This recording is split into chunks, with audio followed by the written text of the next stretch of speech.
No nii, ilus sissejuhatus on tehtud. Siim Valmar Kiislerit ei ole, jah? Ta tuli eile. Ta tuli ka vist eile ja vaatas asja üle ja jäi rahule. Nii. Parem hilja kui mitte kunagi. Aga tegelikult väga täpselt oli. Üks koht on vaba. Kõik kohad ei olegi asendatud. Nii. Me siis keskendume selles debatis vastutusel ja rahastusel, õpetajate järelkasv, see on 3 teemat ja 3. on haridusvõrgu korraldamine, aga sissejuhatus tahaks teilt head praegune minister ja endised ministrid küsida, et mis mulje on siis sellest konverentsist teile jäänud? Siim Valmar tuli alles praegu, ta vist ei saagi siin kohe nii vastata, aga alustati. Sa tulid ka praegu, jah? No nii, Tõnis Lukas.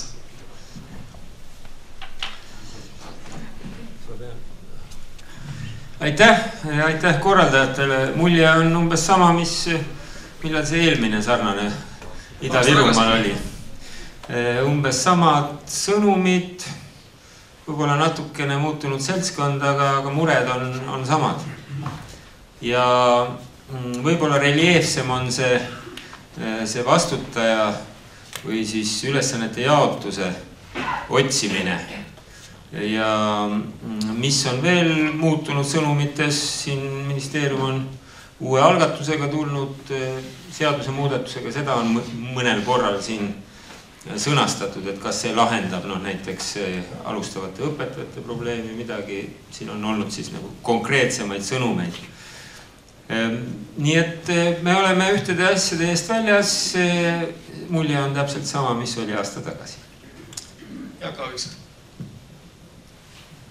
Ja ma arvan Tõnisel õigus, et suured mured on samasugused, aga minu meelest õhustik on tohutult pika sammu edasi astunud, et see oli ju väga optimistlik, kui te vaatate seda esimest plokki, et 3 kohalikku omavalitsust, kes on vaatamata sellele hädaorus olemisele, on võtnud kätte ja midagi otsustanud ja teinud, trotsides tegelikult ka neid piiranguid, mida on siis erinevad institutsioonid seadnud. Ja ma arvan, et selles mõttes on olukord muutunud ja pigem heas suunas. Ja ma julgustaksin linnade valdade liitu ja ka neid omavalitsusi, kes nagu innustust saavad veelgi julgemini tegutsema.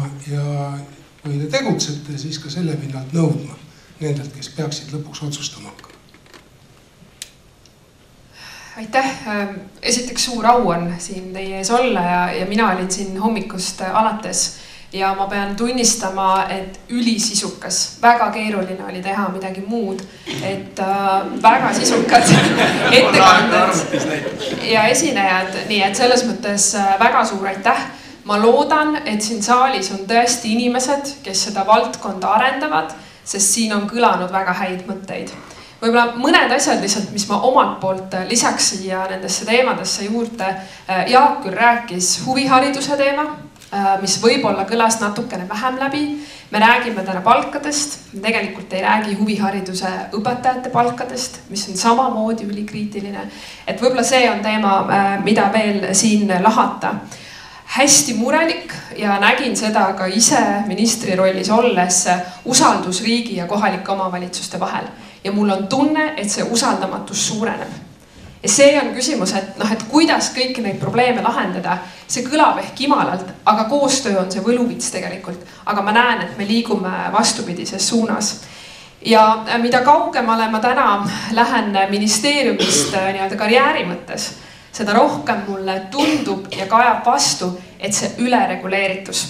Ise olles ametnik, ise olles ka ministri rollis, ma ei tajunud seda. Aga nüüd, kui ma olen väljapool ja räägin inimestega ja kuulan ka täna siin, et see tohutu ülereguleeritus ja mul tegelikult on üks mõte, miks see on nii juhtunud ja ma laenan selle mõtte Robert Kittilt, kes on ettevõtja ja keda ma kuulasin eelmisel nädalal. Ta ütles väga tabavalt, Eesti avalikust sektorist on ehitajate asemel saanud riskimaandajad. Me enam ei julge. Ja miks me loome seda bürokraatiat, miks me teeme seda, et ministril on 20 erinevat inimest, kes enne teda veel kirjutavad allkirja alla, sest me enam ei julge keegi vastutust võtta.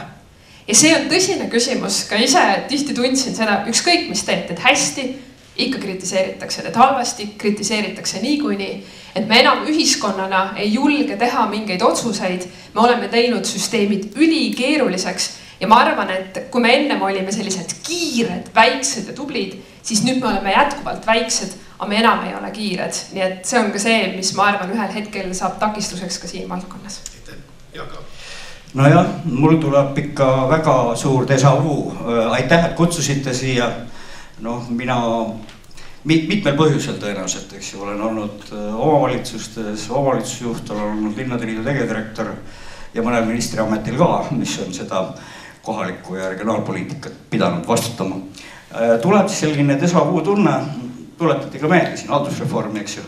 Mina sattusin siis kooli siis, kui tunnid olid alanud, ütlen sest, kui parafraseerida kevadet, et see haldusreform oli umbes poole peal. 2017 kevadel siis määrati riigihaldusministriks. Ma kritiseerisin enne seda päris tugevasti just sisu osas, sest lõpuks ta tuligi, kippus tulema niisugune haldusterritoriaalne reform, kus piirid joonistati ümber, aga sisust palju ei muutunud. Me pingutasime, Jüri Ratase esimene valitsus, tõesti me siiski tulubaasi tõstsime ja siis tuli see finantsautonoomia küsimus, eks ju, ja seal samas olid kõik kirja selle, et mida me siis toetusfondist peaks üle viima tulubaasi, kõik see sama loetelu. Midagi õnnestus, maavalitsused kadusid, siis lastekodude raha, okei, see läks tulubaasi. Mingid väiksed jupid veel, eks ju, aga see põhiline tükk oli see sama haridusraha, ja siia maani. Et ma olen 100% veendunud koos vastutusega ja selgete joontega, kes millest tuleb lõpuks ka usaldus. Jah, see üleminek on keeruline, see on raske. Mina üritasin seda viia, ei olnud poliitilist kokkulepet. Omavalitsused kartsid, Linnade Valdaliit on nõus, ministeerium kartis midagi. Ma ei räägi ametiühingust, nemad on harjunud ministri käest seda palgatõusu välja kauplema. Nad ei usalda omavalitsust, jälle see usalduse küsimus. Aga kui omavalitsus ei astu nagu sellesse tegeliku tööandja rolli, et ta räägibki läbi palgad. Mõned näited on, Tartus on kollektiivleping, tõenäoliselt sotsiaaldemokraatide nõudmisel, eks ju. Aga siis juhtuvad sellised asjad, et äkki palk hüppab 24% õpetajal, aga kes tõstab lasteaiaõpetaja palka, kes tõstab sotsiaaltöötaja palka, kes tõstab teiste tugitöötajate palka. Siis oletegi lõhkise kõnu ees. Nii et kohalik omavalitsus peab sellesse rolli astuma, siis suudab ta seda suunata ka. Muidu mitte. Siim Valmar, Kiiser, mõtted? Ja ma vabandan kõigi ees, et ma ei saanud varem osaleda, et ma olin ühel teisel sündmusel, pidin esinema.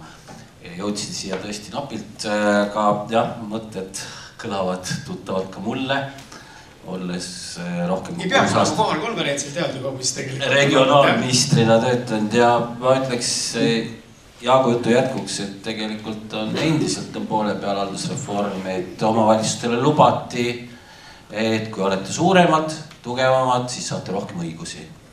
Ja kui me nüüd vaatame tagantjärgi, mis on juhtunud, on suuremad, on tugevad, mitte nii suured ja nii tugevad, kui mina unistasin, aga ikka parem kui enne ja osa on ikkagi saanud väga suurteks ja tugevateks juba Eesti mõistes. Aga õigusi ei ole juurde antud ja vastupidi on läinud, et kui Piret ütles, et need 20 inimest oli enne, kui minister allkirja annab, et ma arvan, minister peaks lihtsalt palju vähem allkirja andma.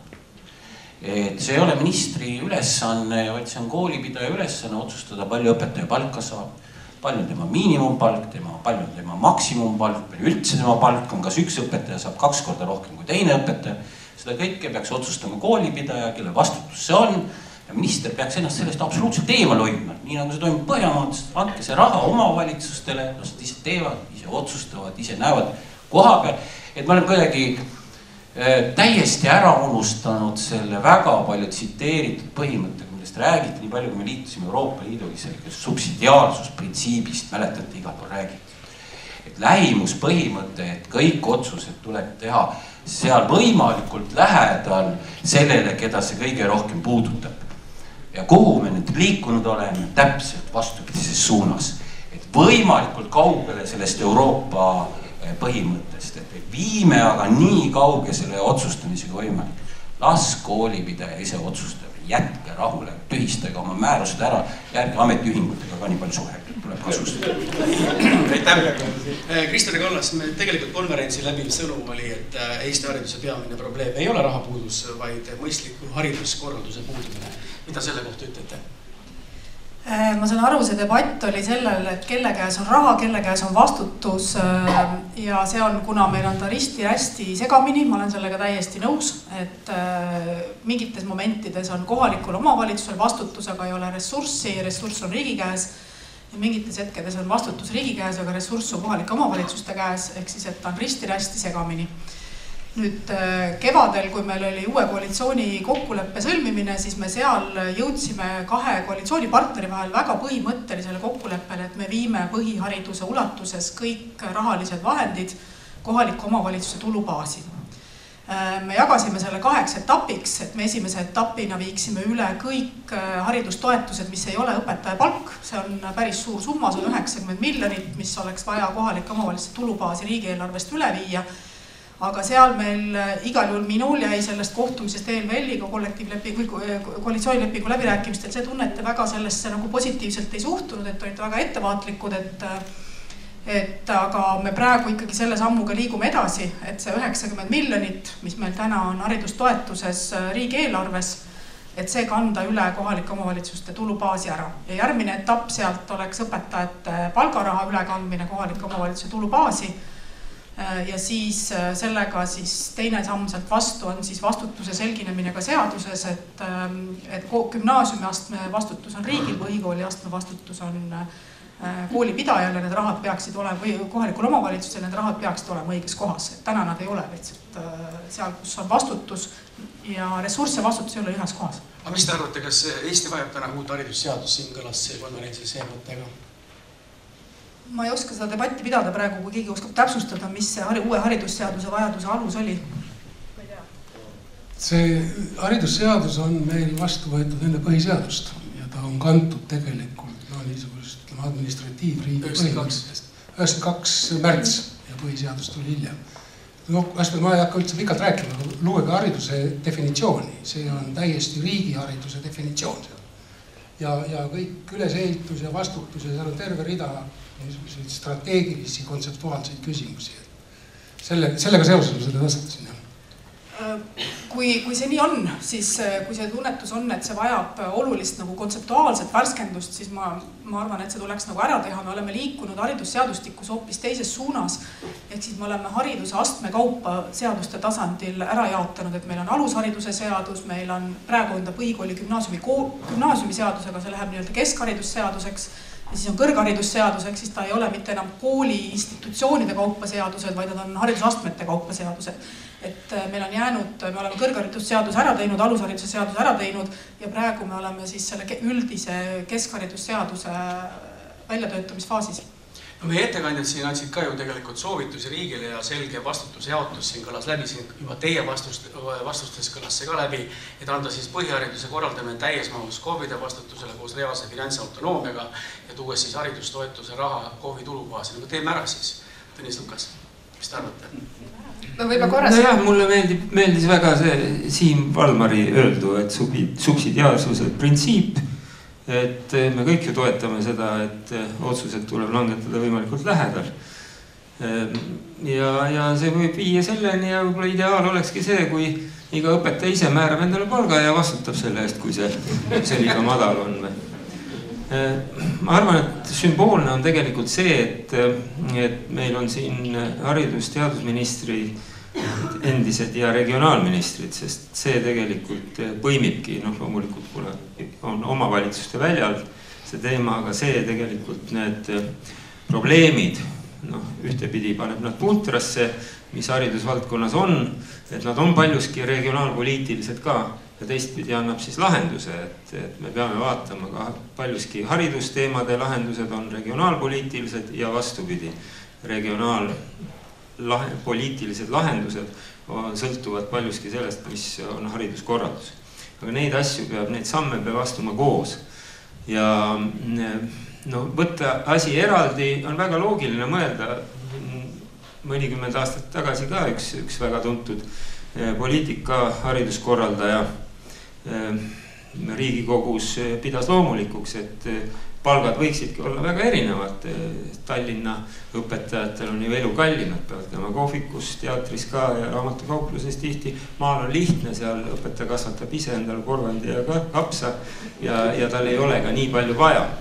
Meil on haridusstandard, mille riik määratleb, ühiskond määratleb ja see natukene kirjutab ette ka need tingimused, mis peaks olema võrreldavad, nii kvalifikatsioonitingimused kui ka siis tegelikult elukondlikud tingimused, mis peaksid olema võrreldavad, et igal pool oleks nii-öelda head ja tõesti haritud ja pedagoogiliste võimetega õpetajad. Ja sealt tuleb see teatud ühtlustamine, mida on paljudes riikides tehtud. Karjäärimudel on tõepoolest Euroopas enamuses riikides ka praegu. Need printsiibid on natukene erinevad, aga ma arvan, et ilma selleta, et meil oleks mingid võrreldavad astmed.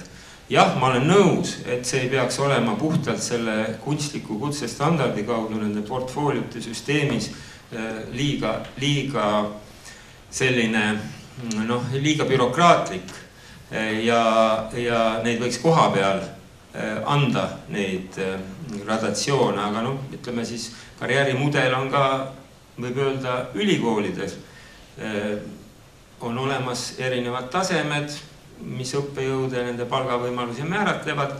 Selle pluss on siis see, et need ei ole üleriigilised, need tehakse koha peal. Nii standard kui ka need määratakse koha peal. Tegelikult võiks üldhariduses ja kutsehariduses olla sama, aga see otsustamine tuleks tuua rohkem koha peale, aga see, et ikkagi on teatud astmed, mis on karjääris, mina seda toetan. Nii, aga meil siin, Piret, ma kohe annan, ma olengi sulle tegelikult praegu suunan selle mõtte ka, et Piret Sahkna andmeanalüüsis kinnitas, et see usaldamatus on meil siin peamine takistus, aga mitte ainult ka tema ettekandes ei tulnud see välja, ka teistes ettekannetes. Et rahastuse paindlikumaks muutmisel on siis usaldamatuse küsimus. COVID on pandud justkui lunija positsioonile, et mis ei lase neil hariduselu eest olla vastutavad peremehed. Kuidas seda peremehe tunnet tagasi saada siis? Kuidas seda usaldust tekitada? Me on nii väike riik, me ikkagi peaksime üksteist usaldama. Võib-olla hakkan sealt tagantpoolt peale ja jõuan selle vastuseni ka. Et kõigepealt ma tahan tunnustada Tõnist, et ta selle regionaalpoliitika ja hariduspoliitika omavahelise seose välja tõi. Ei saa toimida üks ilma teiseta, nii nagu ka Jaak näitas, väga suur osa kohaliku omavalitsuse eelarvest on tegelikult haridusküsimused. Ja võib-olla mis mind on ka häirinud viimasel ajal hariduspoliitikas, et me tegelikult neid regionaalseid mõjusid ei hinda. Ja ma väga-väga loodan, et kui praegu pannakse kokku Eesti 2050 plaani, et kuhu me liikumas oleme ja kuidas ka Eesti maa peaks olema planeeritud, et siis haridusvaldkond siin väga tugevalt kaasa räägib, sest selle eesmärk on takistada linnastumist. Nüüd, miks siiamaani ei ole seda tehtud? Ma ei tea, võib-olla üks põhjus on see, me vaatasime ministeeriumis seda, et juhul kui see raha oleks tõstetud 5 aastat tagasi kohaliku omavalitsuse eelarvesse ja ta oleks kasvanud selle loomuliku maksude määra osas, et kuidas, kas see raha, mis läheb täna õpetajatele, on siis samas summas, kui see praegusel hetkel on. Ja tegelikult, mis selgus on see, et kui ta oleks loomulikult kasvanud KOV-ide rea peal, siis ta ei oleks nii kaugele jõudnud, kui täna riik tehes siis ekstra selliseid süste. Ehk siis ma arvan, et kui me tahame anda selle täna kohalike omavalitsuste rea peale, siis tuleb anda see piisavas ulatuses. Sest praegusel hetkel, ma arvan, kohalikud omavalitsused tunnevad seda, et jah, me saame vastutuse, jah, me saame selle raha, aga see raha tegelikult ei ole piisav. Ehk kui me tahame rääkida sellest autonoomia juurde andmisest, siis me peame rääkima ka väga selgelt finantsautonoomiast. Ja ma ütlen, et ka ise olles regionaalminister, jah, mõned asjad saime tehtud, siin ka kõlenud Robin Hood, mis võib-olla teatud kohalike omavalitsuste suunas ei olnud positiivse märgiga. Aga kui me rääkisime finantsautonoomiast ja kohalikele omavalitsustele võimaluste juurde andmisest, siis olemasolevas koalitsioonis, kus mina olin, ei olnud võimalik seda ära teha. Aga ma arvan, et see on küsimus usalduses, kas me kohalike omavalitsusi usaldame ja nüüd me jõuame siis selle teema juurde. Ma arvan, et lihtsalt olles olnud aasta selles protsessis või natukene isegi vähem sees, ma ütleks, et minul oli väga hea kontakt Eesti linnade ja valdade liiduga. Aga ma arvan, et see oli hea, sest see oli iganädalane. Tegelikult me istusime maas kogu aeg. Need arutelud ja läbirääkimised ei saa toimuda ainult siis, kui me raha jagame, sest tihti siis minnaksegi tülli. Need arutelud ja debatid peavad olema sisulised ja see usaldus peab tekkima ja see usaldus võtab aega. Ja ma ütlen ausalt, et miks mina tundsin, et see usaldus oli, sest ma ka sisuliselt ise tahtsin sellesse koostöösse väga palju panustada. Ja mul on väga kahju, et see aeg liiga lühikeseks jäi. Aga ma ei näe, et see on võimatu, kui tegelikult tahetakse päriselt seda nii-öelda koostööd ja seda suhet luua. Nii et mina ütlen, et seda tuleb lihtsalt tihemini teha, tuleb tihemini istuda maas ja mitte ainult midagi rääkida, vaid kuulata ka. Nii. Kas ma võin küsida, sest meil jäi toolases koalitsioonis jäi seisma see omavalitsustele tulubaasi selle raha üleandmine, sest regionaalminister tol hetkel väga seda ei toetanud. Kas ma Piret saan su jutust nüüd aru, et kuna ettepanekud konkreetselt ei tulnud regionaalministeeriumist, et mis see tähendab selle tulu suurendamine? Et mis see siis, kui me anname tulubaasi selle raha ära, siis mis see muu liigutus on, mis sealt elaha tuleb? Kas ma saan sust õigesti aru kinnita, et see on võib-olla siis sinu ettepanek, et ma nüüd aru saaksin? Et tulumaksu protsent, mis kohalike omavalitsuse tulubaasi läheb, peab ka siis muutuma.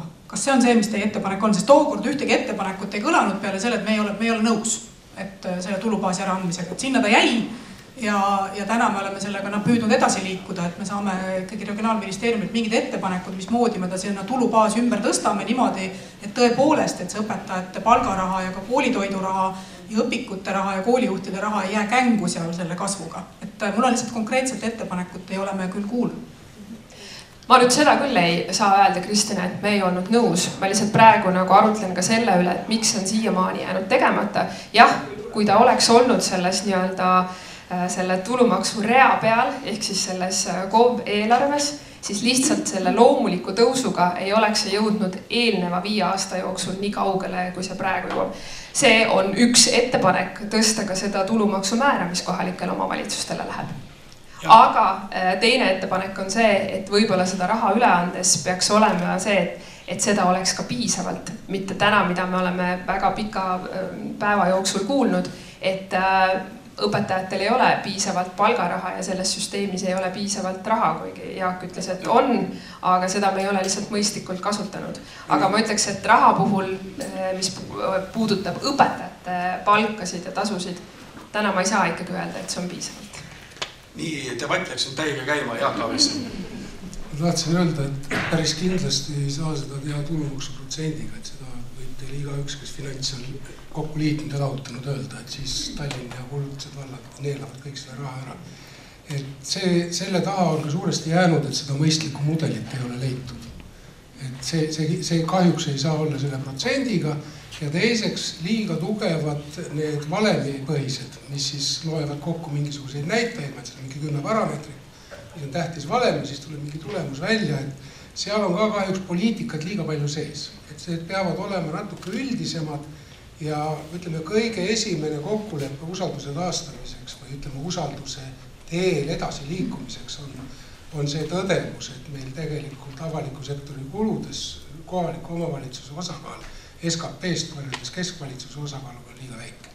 Et mitte palju, aga ütleme üks 12-15% võiks olla ka poliitilise kompromissi koht, et keskvalitsus ja KOV-id lepivad kokku, et seda tasakaalu püüame mingisuguses perspektiivis 10-12% nihutada ja teha ta ilma siltideta kohe algusest teada. Ja siis tajutakse, et see kasvab koos rahvusliku rikkusega ja teda ei saa poliitiliselt trikitada ja teda ei seota ära ebaühtlase üksikisiku tulumaksu laekumised.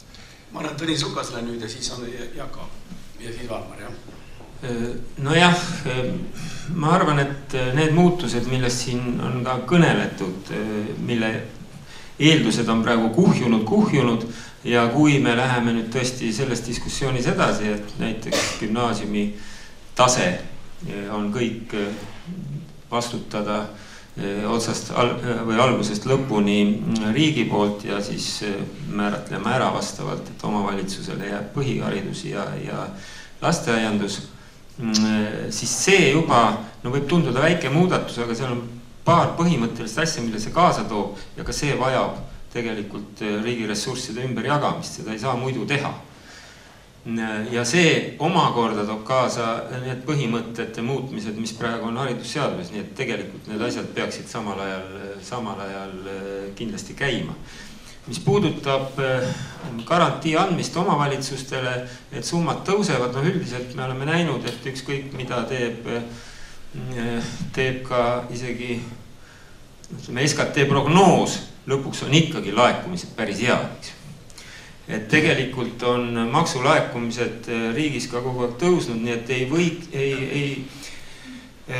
kui me määrame omavalitsusele tõusva protsendi, praegu on hea küll see tulumaksu jutt, Jaak ütles, et see ainult on vähe, aga ütleme, milline maks, kui palju, aga kui konkreetselt fikseeritakse tõusvate laekumiste tingimustes, võiks see tegelikult tuua ka leevendust või võimalusi ka õpetajate palku pidevalt tõsta, sest tegelikult raha hulk on ju suurenenud. Ja sellepärast mina ei kardaks seda maksubaasi ümberjagamist. Ainuke asi on muidugi see, et seal peavad olema nagu praegu toetusfondil on oma koefitsiendid või oma põhimõtted. Peavad olema ka need regionaalpoliitilised koefitsiendid ja määratlus peab olema, sest meil on selgelt pealinnal omad võimalused ja oma ülesanded riigis, aga on ka tagamaadel oma võimalused ja oma ülesanded riigis ja see tuleb kinni maksta. Praegu on tagamaalisuse koefitsient Rahandusministeeriumis istub, otsus on olemas sellest samast, mis lasi natuke auru välja siis, kui haldusterritoriaalne reform tehti, aga see jäi sellele samale tasemele. Koefitsiendid on samasugused, Jõelähtme vald, kus on linnalised piirkonnad, koefitsient on sarnane Lääneranna vallaga, Tartu vald, kus on linnalised piirkonnad tekkinud nüüd viimastel aastatel, koefitsient on sama Rõuge vallaga, hajaasustusega piirkondadel on hoopis teised ülesanded. Kui need tegelikult koefitsiendid ja sellega seotud ka need regionaalpoliitilised toetused viia normaalsusesse tõepoolest vastavalt asukohale ja vastavalt probleemidele, siis ma arvan, on see palju võrdsem ja ausam ka nende omavalitsuste suhtes, kus on hajaasustusega piirkonnad ja siis võib neile ka selle vastutuse anda ja selle nii-öelda vabaduse, sest andes ainult vabaduse ja finantsprobleeme lahendamata või neid koefitsiente ja asju valesti jaotades, siis võime nad hukule määrata. Repliigi korras, et KOV-i valimised on ees, kui tuleb see uus seltskond kokku, valitakse ära, et siis linnade valdade liit võis selle initsiatiiviga välja tulla, et hakata seda mudelit välja töötama mingisugusel poliitilisel. Luua mehhanism lihtsalt aruteluks ja mitte lasta seda laua pealt maha kokku. Mitte tõstatada see ülesse ja öelda, et nüüd on meil järgmiste KOV-i valimisteni 4 aastat aega, selle aja jooksul peaks selle muudatuse ära tegema. Jaak, ma võin öelda, et tegelikult on valemid kõik olemas praktiliselt. Küsimus on selles, et palju seal seda hajaasustust ja tasakaalu. No mis te raputate pead, ma olen 17. aastast sellega tegelenud. Ja ongi osa neid ülesandeid on juba läinud ju tulubaasi üle, mis on jaotatud toetusfondist. Seal ei ole mingit nii peamurvat ülesandet tegelikult. Need põhimõtteliselt valemid, muidugi on seal, mis komponendid on. Ja nagu öeldakse, et tasandusfondi valemit jääb ainult Andrus Jõgivist lõpuni detailini, kohaliku omavalitsuse inimesed siin, aga päris nii ei ole, et Linnade Valdade Liidu delegatsioon on alati olnud väga tubli ja nemad ka teavad, kuidas see kujuneb. Nii et ei ole midagi sellist, jah, tihtipeale tõstatatakse, et see üleandmine, kuidas me seda raha jaotame, see on nagu praegu mingisuses pearahas sees see valem iseenesest, kuidas seda jaotatakse. Kas seal on vaja seda hajaasustust veidi tõsta, tagamaalisust veidi tõsta, see on selle valemi detailide liigutamine. See on võimalik. Põhimõttelist otsust on vaja, mida ei ole haridusministeerium toetanud siiamaani, mida on omavalitsused kartnud siiamaani ja selle põhimõttelise otsuse juures, Kristina raputa peal, ma olen näinud seda, ma olen 4 aastat üritanud seda muudatust teha, ei saavutanud. Aga ma arvan, et kuna me täna oleme juba nii konkreetselt jõudnud selleni, et erinevad osapooled ütlevad, okei, nüüd on vist peaaegu võimalik. Võib-olla see minu eeltöö ei olnud siis tühja läinud vähemalt. Ja kindlasti olen nõus sellega, et tulubaas peaks üleüldse tõusma. Ja mis ma suht kogenud poliitikuna ütlen, kohalikud valimised on väga olulised, järgmised Riigikogu valimised on kindlasti olulised. Et kui tahetakse üldse midagi saavutada kohaliku omavalitsuse suunas, siis tuleb see koalitsioonilepingusse väga täpselt sisse kirjutada. Jüri Ratase esimeses valitsuses peaaegu õnnestus, aga mitte igas muus valitsuses. Nii, Siim Valmar Kiisler. Ja ma olen eelkõnelejaga nõus, et valemid on võimalik teha ja eeltöö on tehtud ja selgelt mingi toetusfond sinna kõrvale niikuinii jääb, et päris võrdseks omavalitsused ei saa, siin pole nagu midagi parata, aga neid eelmiseid teemasid natuke tahaksin markeerida, et võt, kõigepealt öeldi, eks ole, et omavalitsuste rahastuse osakaal üldises avaliku sektori rahastuses võis kasvada, eks ole, inimesed noogutusid ja mõtteid. Siis öeldi, et aga siis gümnaasiumid võtame omavalitsustelt ära, siis jälle samad inimesed noogutasid. Vaadake, need kaks asja ei käi kokku. Kui gümnaasiumid võetakse omavalitsuselt ära, siis läheb omavalitsustelt ära ka raha, läheb ära ka otsustusõigus, et ärge sellist nagu vastuolulist juttu, et mida me siis nagu enda jaoks peame nagu selgeks mõtlema oma peast, millist omavalitsust me siis tahame. Mina arvan, et võiks olla tõesti, et ma saan aru, et Ida-Virus oli vaja teha ära see gümnaasiumireform, eks ole, et seal muidu need asjad ei oleks lihtsalt liikunud. Aga miks Tallinnas ehitatakse riigigümnaasiumit, et sellest mina aru ei saa. Aga kui me tahame, kui me räägime ikkagi nagu ääremaalistest piirkondadest, ütleme raskematest piirkondadest, kui me tahame, et see gümnaasium oleks rohkem selle kohaliku eluga seotud, et tal ei tuleks need korraldused kõik, niigi tulevad paljuski juba Tallinnast, aga siis, kui ta riigigümnaasiumist tuleb veel rohkem Tallinnast, pannakse see töötajad paika, kõik muu, kui me tahame, et oleks rohkem selle kohaliku eluga seotud, kui me tahame minu unistuses, et need ettevõtted koha pealsed on nende õpilastega seotud, et need õpilased käivad nendes ettevõtetes, et need õpilased tunnevad, et kui nad lähevad kõrgharidust omandama oma kodukohast eemale, et nad siis teavad, et tegelikult seal tema kodukandis, kus ta üles kasvas, on väga lahedad tööandjad, kes ootavad teda sinna tagasi tööle. Vot see on see, kui me räägime, et selle mingiski linnastumise nagu tasakaalustamist, mitte sellest, et me teeme Robin Hoodi, kus me võtame raha ära, kellelt raha ära võeti, neilt, kellel on vaja luua rohkem koolikohti ja lasteaiakohti. Nendelt võtame raha ära, anname neile, kellel on koolikohti üle, lasteaiakohti üle, vallavanem tirib kättpidi lapsevanemate, pane parem laps siia kooli. Et kogu see jutt, et me sellega nüüd kuidagi seda maaelu elavdasime. Ja see pigem sellega võeti lihtsalt kindlustunne ära, see oli ülimalt ebaõiglane ja täpselt sellega lüüakse. Et teine asi, hea näide, millega võeti kindlustunne ära ja tekitati seda umbusaldust oli loomulikult haridusministri ja teiste kõrgel tasemel populistide rünnak Lääneranna valla vastu, kui Lääneranna vald püüdis teha riigimeheliku otsuseid ja korrastada koolivõrku. See on kohapealse omavalitsuse otsus, kohalik otsus. Ja see oli äärmiselt inetu, mis toimus.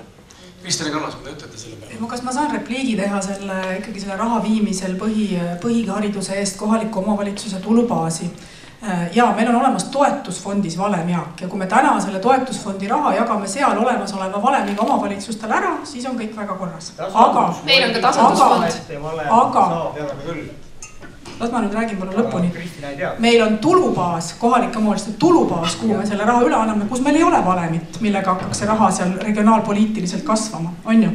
Ehk siis, et omavalitsuste mure, reaalne mure, mis väljendas ka ELVL koalitsiooni läbirääkimistel oli see, et aga seal tulubaasis hakkab tulevikus tekkima see ebavõrdsus, kus ühtedel kasvab see raha seal väga kiiresti ja teistel selles mõttes sama tempoga ei kasva. Ja seal hakkab tekkima see ebavõrdsus, eks ole, koolitoidu, palkade ja muude asjade osas.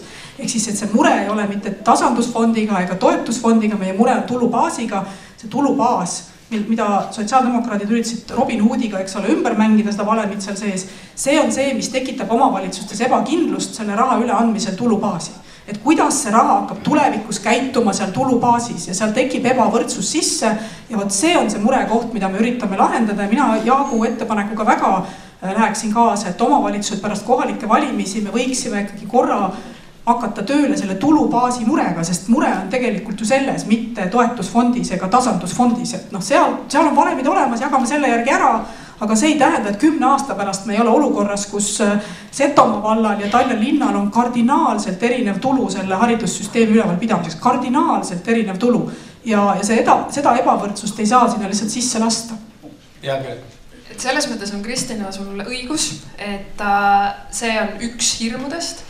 Üks võimalus on see tasandusfondi küsimus, aga me peaksime täna analüüsima, et mis juhtub pikemas perspektiivis ja mis need päris mõjud on. Ja selleni me tegelikult üheskoos ei jõudnud, aga ma arvan, et see laiem küsimus on see, et nii nagu ka Jaak Aaviksoo ütles, ma pean ütlema Jaak see või see, et kuidas me tegelikult seda nii-öelda riiki juhime, et me vaatame kogu aeg Põhjamaadesse, me hindame, et nemad teevad kõiki asju väga hästi. Seal on proportsioon jagunenud nii, et 2/3 saavad KOV-id, 1/3 saab riik keskselt. Meil on täpselt vastupidi. Ehk siis see on nagu see küsimus ja ma arvan laiem küsimus, mitte ainult kohalike omavalitsuste valimiste küsimus, aga laiem küsimus, et kuidas meie tahame seda riiki juhtida. Ja võib-olla teine mõte, mis ma tahtsin öelda, on see, et me täna oleme siin rääkinud palju sellest, et me peame haridusvõrku korrastama ja väikesed kohad peavad koole kinni panema. Aga tegelikult me ehitame teatud kohtades koole. Seal, kus me paneme kinni, teises kohas me peame ehitama. Ja see ei ole see küsimus, et Robin Hoodiga anname kuskile, kus on palju inimesi vähem raha ja sinna, kus on vähe, anname rohkem. Vaid küsimus on selles, et millist riiki me ehitame. Kas me tahamegi ehitada sellist riiki, kus toimub ka ainult linnastumine ja kus need väiksed kohad surevad välja, kus kaitsevõimet ei ole, keegi enam ei märka ja keegi enam ei ela. Loomulikult on see, et see on üldine tendents. See on ülejäänud Euroopas, teistes maailma osades ka. Aga küsimus on selles, et meil on see kõige kiirem. Ja see on see küsimus, et see ei ole ainult see, et me ei suudaks raha kokku hoida. Ma arvan, et ka nende uute koolimaja tasemel, mis me helistame Tallinnasse, Tartusse ja nendesse rasvaringidesse, mis nende ümber on. Tegelikult me võiks investeerida ka võib-olla õpetajate palkadesse. Seda me tänasel hetkel kokku ei arvuta. Ja see on julguse puudumine teha riigi tasandil otsuseid. Kuidas me seda Eestit päriselt planeerime? Aga läheme sellega edasi, et haridusvõrgu korrastamisega, et Lääneranna valla kogemus näitas, et koolivõrgu korrastamine on ju tegelikult vältimatu, kuid sellega käib ju paratamatult kaasna ka poliitiline populism, mis takistab siis mõistlike otsuste tegemist. Ja Kohila ja Jõhvi ja Toila valda näide tõi ka, et reformid on inimeste jaoks valusad ja sageli ei usaldata numbreid, mis tõttu on ülioluline professionaalne kommunikatsioon ja piirkondlik koostöö. Aga Kristina vallas, kuidas täna Lääneranna valla meeste poole vaatate? Huvitav on see, et kui me oleme haridusstrateegias aastani 2035 kokku leppinud koolivõrgu korrastamise põhimõtted. Võib-olla ma tuletan meelde, mis need põhimõtted seal on. Need põhimõtted on need, et meil säiliksid 6-klassilised kodulähedased koolid võimalikult väiksena, et väikesed lapsed saaksid koolis käia, põhikooli 3. aste peaks koonduma valla keskustesse ja gümnaasiumi aste isegi suures pildis maakonna tasandile. Et see on koolivõrgu põhimõtted, mis meil on haridusstrateegias, Eesti Vabariigi haridusstrateegias kokku lepitud. Nendest põhimõtetest oleme me lähtunud kõikides sammudes, mida me oleme teinud, kaasa arvatud 6-klassiliste algkoolide toetusmeetmes, gümnaasiumivõrgu korrastusmeetmetes ja kõiges selles, et see on see visioon, kuidas me peaksime koolivõrgu edasi arendama. Arusaadavalt, et tekib debatt, kas sellised visioon ikkagi on kõigile meelt mööda, osades omavalitsustes arvatakse, et gümnaasiumi visioon on vale, teistes arvatakse, et 6-klassiliste koolide visioon on vale ja seal tekibki ühiskondlik vaidlus selle üle, et milline siis peaks olema tegelikult see koolivõrk. Läänerannaga oli meil vaidlus 6-klassiliste koolide üle, Toila vallaga oli meil vaidlus gümnaasiumi üle, et igas kohas on erinev nägemus tegelikult sellele, kuidas see koolivõrk nägema peaks välja ja see on minu jaoks täiesti tavaline poliitiline debatt, mis on toimunud nii Lääneranna valla puhul kui ka Toila gümnaasiumi puhul, et me neid asju tegelikult ühiskonnas vaidlemegi läbi. Kuidas see on? Mina leian ja jätkuvalt hoian kinni sellest, mis me visioonina oleme kokku leppinud, et 6-klassiline kodulähedane kool, väikesed koolid väikestele lastele on need, millest peaks kinni hoidma. Et nende arvelt gümnaasiumi, see Lääneranna gümnaasium tegelikult ei ole siin nagu selles mõttes hea näide, sest ma arvan, et siin on gümnaasium häda vajalik. Aga meil on ka teisi kohti, kus on väikeste koolide kinnipanemise arvelt hoitud üleval hästi väikest gümnaasiumi. Nii et meil on need vaidlused seal ühiskonnas jätkuvalt üleval selle koolivõrgus. Ma tulen selle sama küsimusega, saab tulla eelmise küsimuse juurde tagasi. Andke see raha ja vastutus omavalitsustele. Ja siis ei pea sõimama, et keegi paneb kuskilt kinni kooli, see omavalitsus teeb ise otsuse, räägib oma inimestega läbi, oma ettevõtjatega läbi ja ta teeb selle mõistliku otsuse. Riik ei pea ette ütlema, et 6-klassilised peavad olema umbes nii kaugel kodukohast. No miks täna ei tehta seda? Küsimus on selles, et see sama raha ei ole otseselt omavalitsuse käes. Seda eraldab läbi toetusfondi riik. Ja pearaha põhimõte, see on veel väga keeruline, regionaalsete koefitsient ja nii edasi. tuleb leppida kokku, et me anname selle omavalitsusele, vastutus läheb omavalitsusele. Ja siis erinevad valdkonnad omavalitsuses saavadki kokku, kuhu on rohkem raha vaja, mitte. Ma räägin, et üks asi näiteks oli väga kena ju, kui poliitiline tahe tõstis 24%. Tõnis oli vist minister, kiidame. Aga mis juhtus omavalitsustes?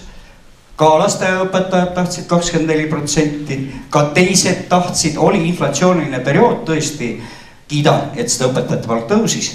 Aga see tekitas omavalitsustele probleemi, sest nemad oma selle tulubaasi pealt ei jaksanud nii palju teiste töötajate tõsta.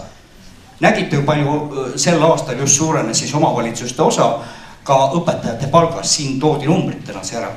Nii et see tõmblemine käib selle pärast, et kui omavalitsuste tulubaasis on, Tõnis ütles õigesti, tegelikult füüsilise isiku tulumaksu kogu summas ikkagi tõuseb ja kui ta nii palju ei tõuse, seda tasandatakse tasandusfondiga, see on see tulubaas, mis on kokku lepitud, seal saab sättida neid, iga aasta sätitakse tasandusfondis teatud detaile, see ei ole midagi kivisse raiutud või kuidas see mudel sinna üle kanda, aga see vastutus ja raha peab tulema, see on minu oma omavalitsus, küll ta siis ise loeb, mitu kooli ta ehitab või ei ehita, kas riik seda toetab või ei toetab.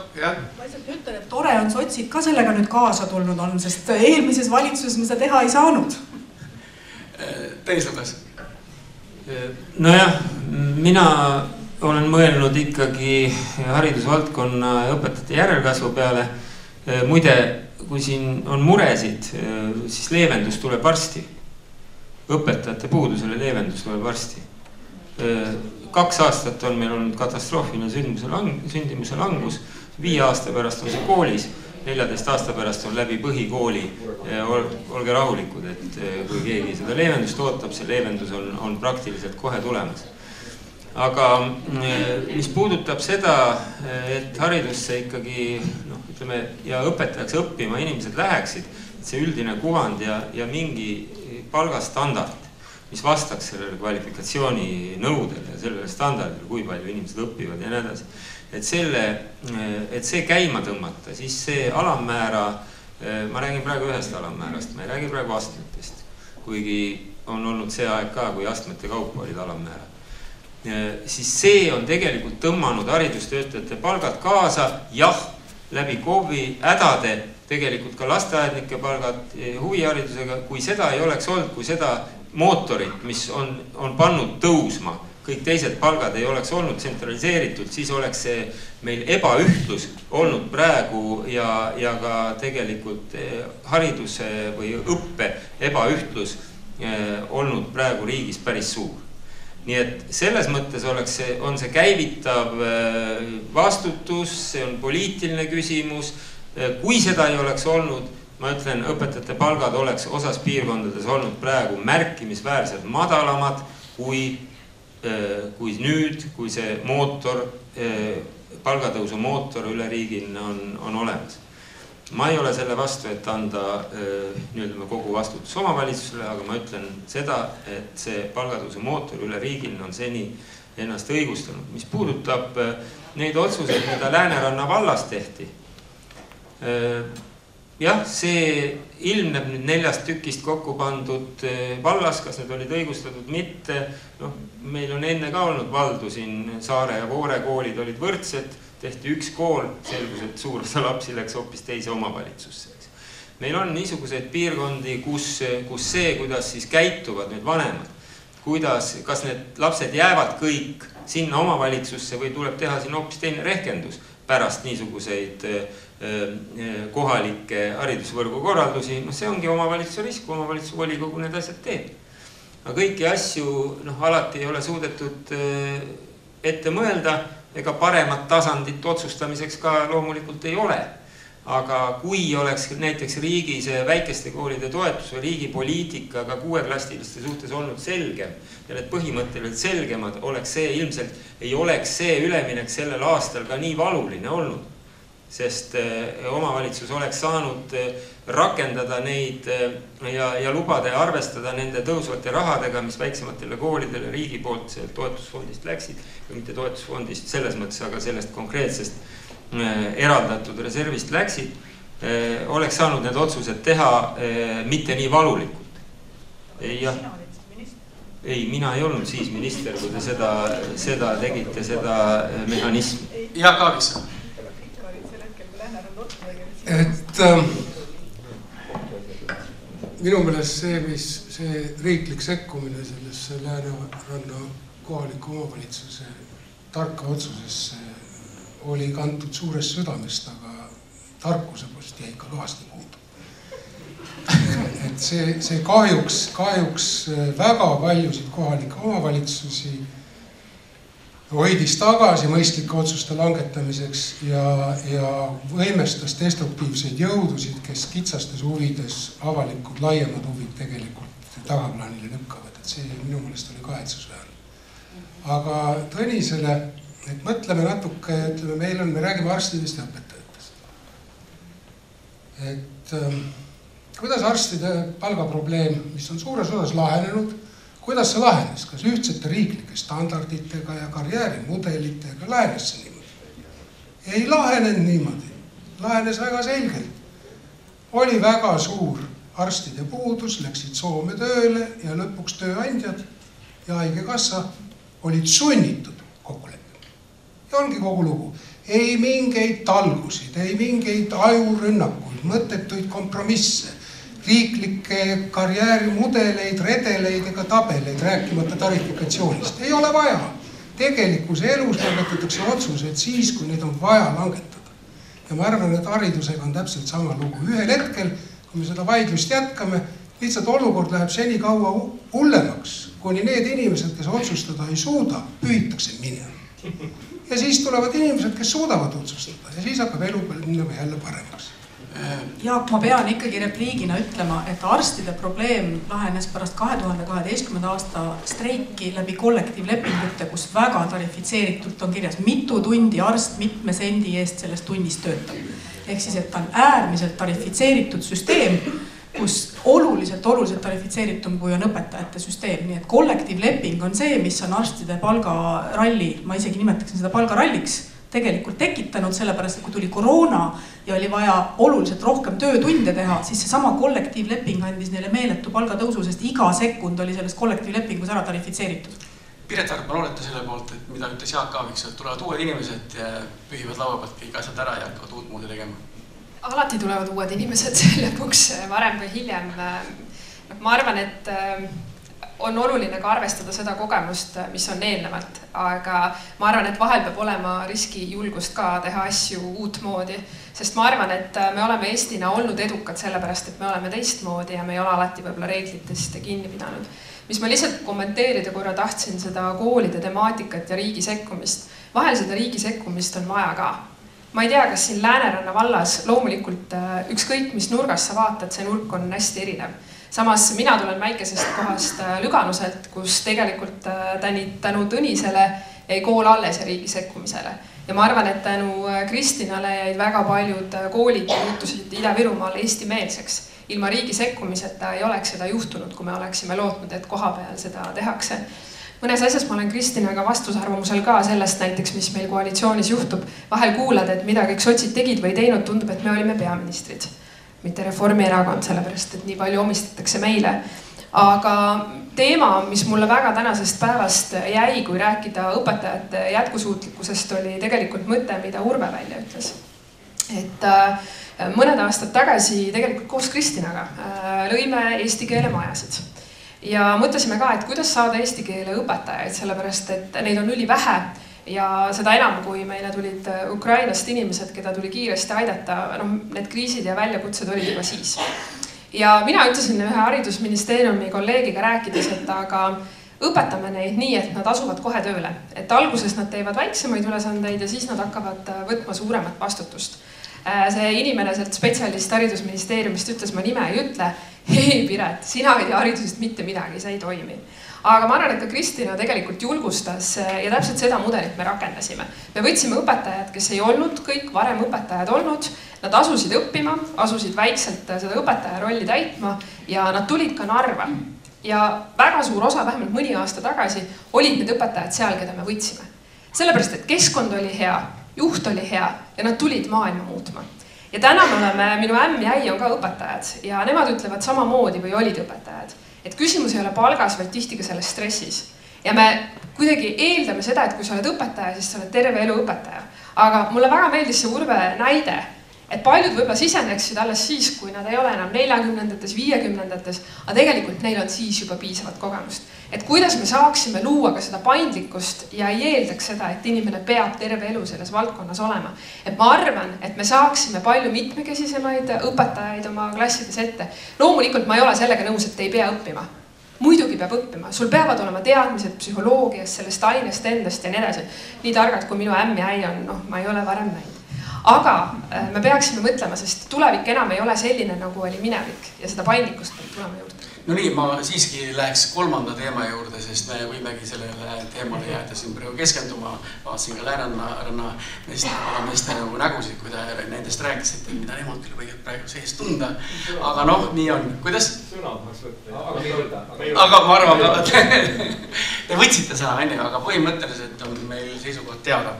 Õpetajate järelkasv, räägime õpetajatest, just läksime sujuvalt praegu üle Rae ja Järva valla ettekandes siis toodi vastuolu statistika ja reaalsuse vahel, kui paberil on õpetajaid rohkem, kui kunagi varem on tegelikkuses ikkagi puudus just kvalifitseeritud õpetajatest. Et kuidas seda olukorda siis parandada? Tehti ju ettepanek siin ka riigile ja üks ettepanek on, et paindlikum kvalifikatsiooni omandamine. Võimaldada kutse taotlemist bakalaureuse kraadi ja 5-aastase töökogemuse alusel, broneerida ülikoolides õppekohad juba praktiseerivatele õpetajatele ja viia sessioonõppe kooli vaheaegadele, ühine stipendiumifond luua riigi, KOV-i ja ettevõtjate ühine stipendiumifond 50-50, et toetada puuduolevate erialade, näiteks reaalainete õpetajate õppimist. Me teame, et see on ju probleem meil. Jaak. Jah, jõudsime selleni, kuhu ma nagunii tahtsin jõuda. Et lõpuks selles keskmes, et meil oleks hea haridus ja meie lapsed saaksid hea haridus ja on õpetaja.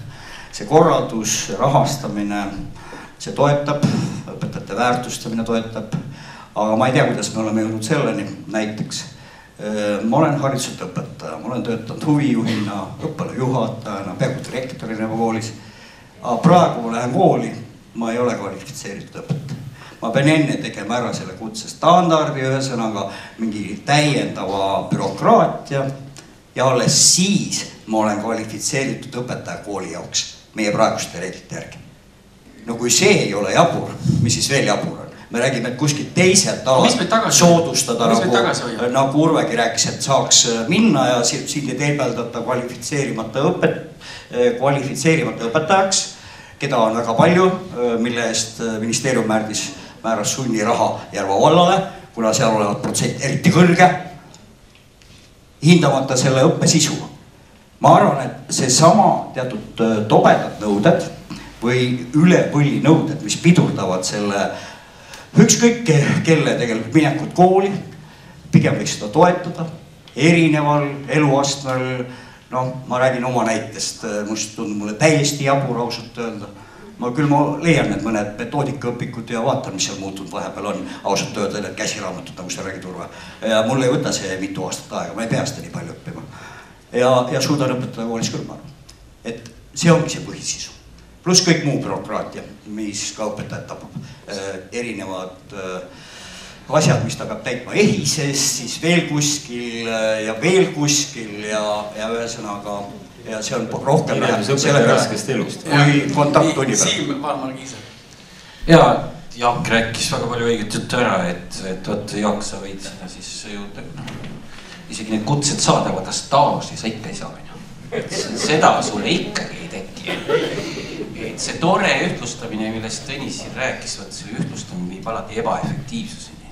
On õpetajaid, las ma räägin Tõnis, on õpetajaid, kellele koolidirektor maksaks hea meelega vähem palka. Aga selle võrra maksaks mõnele teisele palju rohkem. Aga ta ei saa sellele mõnele vähem maksta, et seda raha anda teisele, keda tal oleks väga-väga vaja Jaagu-sugust või mõnda sellist füüsikavaldkonnas töötanud inimest kooli füüsikaõpetajaks. Aga seda ta ei saa, sest ta ei tule selle rahaga välja, sest tal on täpselt rida-realt see asjad ette kirjutatud. Et see on see jama. Ja öelda, et nüüd see tohutu võrdsuseni lõpuks viib, kas siis nüüd siis Lihulas ja Sauel saavad õpetajad võrdset palka või? ei saa. Võrdsust ikka ei ole, aga käed on nagu seotud. Nii. Kahtlemata ei saa täielikku võrdsust olla. Räägime lihtsalt standardi tasemel minimaalset taset, kus õpetaja alustab, mis on kõigile teada, nii edasi. Loomulikult on väga hea, kui need vahed on ka 500-600 eurot, kui on vaja ja rohkem. See otsustatakse koha peal, ära absolutiseeri, diferentseerida ülespoole, selleks on diferentseerimise fond, võiks olla vabadusi ka rohkem, ma ei seoks neid käsi rohkem, aga kui kõnelda sellest, et kuidas, mis on selleks järelkasvuks vaja, ja siis minule meeldis väga Jaagu näide või võrdlemine arstidega. Arstide kokkulepe on ka üleriigiline, nad suutsid teha selle siis, kui nad lähtusid mingist standardist ja üleriigilisest kokkuleppest, see sõlmiti ja see kaitseb siis arste ükskõik millistes haiglates nad on. Mitte ka ei võrdsusta kõigi palku kahtlemata, aga annab mingi minimaalse standardi. Ja muidugi niisugune asi võiks iseenesest hariduses ka kehtida, aga ma ei räägi absoluutsest võrdsustamisest kahtlemata mitte. Kristina Kallas, kuidas siis me saame järelkasvuga asjad ühele poole ja no, paremaks? Ma ausalt öeldes sellest argumendist väga aru ei saa, kui me ütleme, et õpetajatele kehtivad liiga kõrged nõuded. Täna on õpetaja nõuded magistrikraad, eesti keele oskus ja õpetaja kutse. Ehk siis, et sa oled omandanud mingil tasemel pädevused, mis pedagoogile peaksid olemas olema. Lihtsalt magistrikraad, sa oled õppinud midagi magistratuuris ja arvad, et sa oled nüüd valmis õpetama, sellega päris nõus ei ole. See päris nii ei ole. Sa pead õpetaja kutse kvalifikatsiooni oskused ka pädevused nagu omandama. Nüüd lihtsalt Järva vallast rääkides, mina seda järelevalvet ei teinud, see oli Mailis Repsi ajal, ma ei tea, mis teil seal nende õpetajate kvalifikatsioonidega oli 4 aastat, pikendasime 4 aasta jooksul võimalik 2 korda magistrikraadi omandada ja on võimalik, ma ei tea, 4 korda käia kutset tegemas, kui sul magistrikraad juba on. Et see oli see, miks riik ütles, et selle aja jooksul kõikidel nendel inimestel on võimalik omandada õpetaja kvalifikatsioon. Lihtsalt on võimalik, sest see oli 4 aastat. Kestis nii-öelda pikendamine ja lõpuks ikkagi ei tulnud. Küsimus on ka selles, et kas koolijuht ka väärtustab seda kutse omamist või ei väärtusta, et õpetajal kutse on. Ja mina ei ole selles paadis, kes ütleb, et laseme õpetaja kutsenõuded alla, et meie hariduse kvaliteet täna väga tugevasti baseerub õpetaja kutse kvaliteedil ja sellele, et meie õpetajad on kõrge kutsenõudlusega ja me ootame neilt tegelikult kõrgeid asju. Ma olen nõus sellega, et palk ei tule võib-olla sellele kutsestandardile järgi, et need kutsenõuded on kõrged, aga see, et me laseksime sealt alla, ütleksime, et bakalaureuse, 3-aastase bakalaureusega on õpetaja nagu valmis 3 aastat ülikoolis bakalaureusest õpib oma ainet reaalselt ja siis ta hakkab õppima tegelikult neid pedagoogilisi pädevusi magistris, et tal on ikkagi 5 aastat vaja õppida selleks, et temast saaks õpetaja. Ma võin lisada ka seda, et mõnikord on koolis niimoodi, et olukord, et kvalifitseerimata õpetaja on palju karismaatilisem ja palju tugevam õpetaja kui aastakümned olnud tahvlis inimene, et ka selliseid näiteid on. Loomulikult on. Ma ei saa öelda, et kõik on ühe standardiga ühesugused, kui ülikoolis ära käid, et siis oled sa valmis õpetaja. Väga paljud, kes ülikoolis õpetajaameti saavad koolis 2 aastat töötades aru, et neist ei ole õpetajad. See on täiesti tavaline, seda elus juhtub nagu kogu aeg. Aga minu arust ei ole õige väita seda, et näiteks, et te olete eluaeg töötanud prokurörina ja siis te saate minna kooli õpetada kuuendikele ühiskonnaõpetust ja nüüd miks mind ei lasta seda teha. See ei ole päris see, et sa arvad, et sellest automaatselt sinu nii-öelda valdkonna tundmine teeb sinust hea õpetaja. Õpetajal on teatud pädevused ja oskused selles ametis, mida sa pead omandama ja selle kutse saamine, mis ei ole üldse keeruline, kui sul on magistrikraad olemas, ei ole sugugi kutse omandamine Eestis keeruline, see ei ole ju mingi takistus, nii et ma ei pea vajalikuks tegelikult neid kutsenõudeid allapoole tõmmata. Küll aga paindlikkust koolipidajal tööle võtta inimesi õpetajaametisse, kellel ei ole kutset, et seda paindlikkust on kindlasti vaja ja täna on Riigikogus seaduseelnõuga menetlusel, kus see paindlikkus sinna sisse tuleb, kaasa arvatud alammäära maksmisel, et praegu alammäär kõigile, kes õpetaja tööd teevad, sõltumata sellest, mis tema, eks ole, nii-öelda kvalifikatsioon, ettevalmistus ja muu on. Ja uue seaduseelnõu järgi seda reeglit enam ei ole, et koolipidaja siiski määrab selle õpetaja palga seal. Jaak Aaviksson. Ma tahtsin öelda, et loomulikult on vaja mingisuguseid standardeid igasugusel elualal ja rääkimata sellest, et on vaja ka sisulisi oskuseid. aga see, et me oleme neid standardeid arendanud eelkõige formaalses suunas ja vähem sisulises suunas on kahjuks vist tõsi. Et meil puuduvad niisugused paindlikud mehhanismid, mis võimaldaks arvestada staaži ja kogemust ja mul on alati meeles nõukogude ajal oli Nõukogude Liidus 3 Nobeli preemia laureaati, kellel ei olnud keskharidust. Ega nendega mul oli õnnistus ka rääkida, kes ütles, et haridusdiplom ei tule kunagi kahjuks, aga mõistuse puudust ta ei asenda.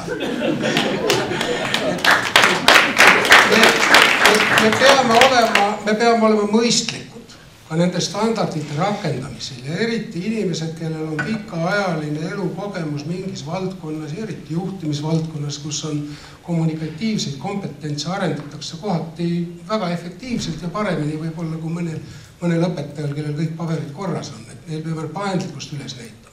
Ja ka siin on see subsidiaarsus on oluline, et need väga kesktasemele tsentraliseeritud igasugused nõukogud ja komisjonid, need ei pruugi tegelikult langetada adekvaatseid otsuseid tööandja vaatest. Et siin on mõtlemise koht, kuidas moodi ka siin kvalifikatsioonide subsidiaarsust rakendada. Aitäh ja lepime kokku, et viimase sõna selles debatis ütles akadeemik. Et nii ongi, sest kahjuks meil antud aeg on läbi. Me võime haridusteemadel rääkida ausalt öeldes terve nädalavahetuse ees ootamas meid kõiki. Igal juhul aitäh Kristjan Kallas, aitäh Tõnis Lukas, aitäh Jaak Aaviksoo, Piret Hartmann, Jaak Aab ja Siim Valmar Kiisler. Oli huvitav, tegelikult hakkas alles niimoodi kerima see vaidlus ja debatt ja arutelu. Aga ma tänan ka teid, head konverentsi osavõtjad konverentsist ja tahaks tegelikult eraldi veel tänada, enne kui päris koju hakkate sõitma, kes kuhu. Jaana Ruubelit Pärnu linnavalitsusest. Jaana.